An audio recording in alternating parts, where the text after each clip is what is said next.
For far too long, the right-wing media machine in Milwaukee has spewed their lies and gone unchecked. Join me, Jason Lawrence, as I expose the truth behind all things political in the state of Wisconsin, by using those things that conservatives hate most: humor, wit, and those pesky little things known as facts. This is Milwaukee Grassroots TV. Let's go.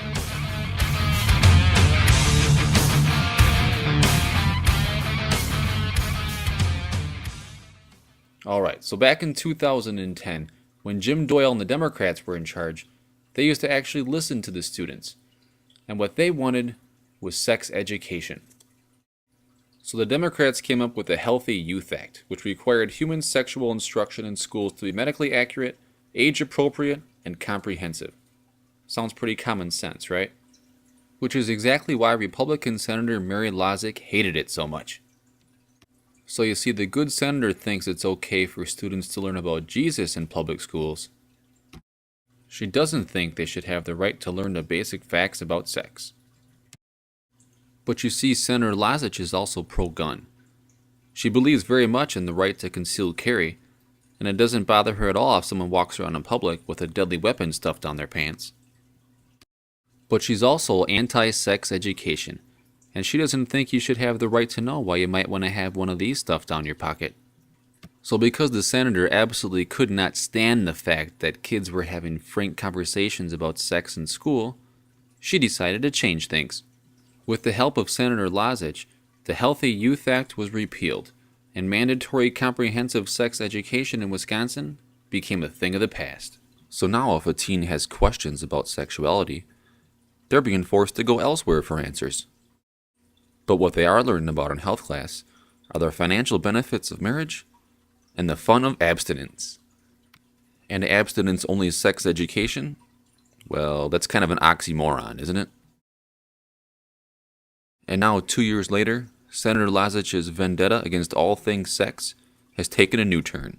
Instead of letting a woman and her doctor make all their choices together, she thought the government should step in between a woman and her doctor. So she authored a bill in which a woman seeking an abortion first has to go through an ultrasound, in which the physician is required in detail to tell the woman what they see.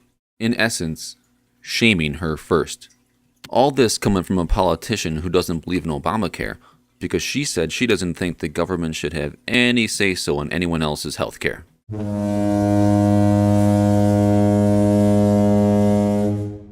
In a long and rambling speech on a Senate floor, Mary Lozick claimed that having an abortion was almost a thing to do in the 60s, and that you needed to get one in order to be a real woman.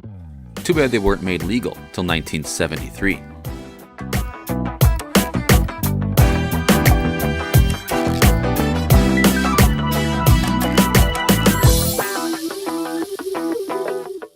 Now, if we want to figure out why Senator Lozick is so obsessed with abstinence, and is absolutely disgusted with any talk about sex, we have to go back in time.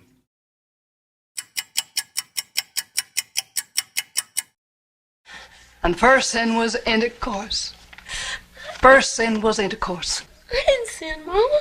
No, say it. I didn't sin, Mama. First sin was intercourse. First sin was intercourse. First sin was And the intercourse. first sin was intercourse, Mama. I was so scared. Ooh, that explains a lot. So now that teens stand a higher chance of becoming pregnant because they're more sexually ignorant than they were before, the Republicans thought the least they could do was grant those fetuses full personhood rights. Republican Representative Andre Jockey introduced the Wisconsin Personhood Amendment, which would amend our state constitution to say that life begins at conception, and that 1 or 2 day old fetuses should have full protection as persons under that said constitution. Unless, of course, they grow up and become poor, gay, disabled, or a minority and they want to vote, then screw those rights. And just because Representative Jockey is a man who's shaped like a pregnant woman, that doesn't give him the right to say what a woman can or cannot do with her own body. And what do women think of an amendment that would outlaw all abortion, in vitro fertilization, stem cell research, and types of commonly used birth control in Wisconsin? That's what I thought. And the Republicans have tried this crap before. A couple of years ago, it was State Senator Glenn Grothman who tried to give more rights to unborn fetuses than to the women carrying them.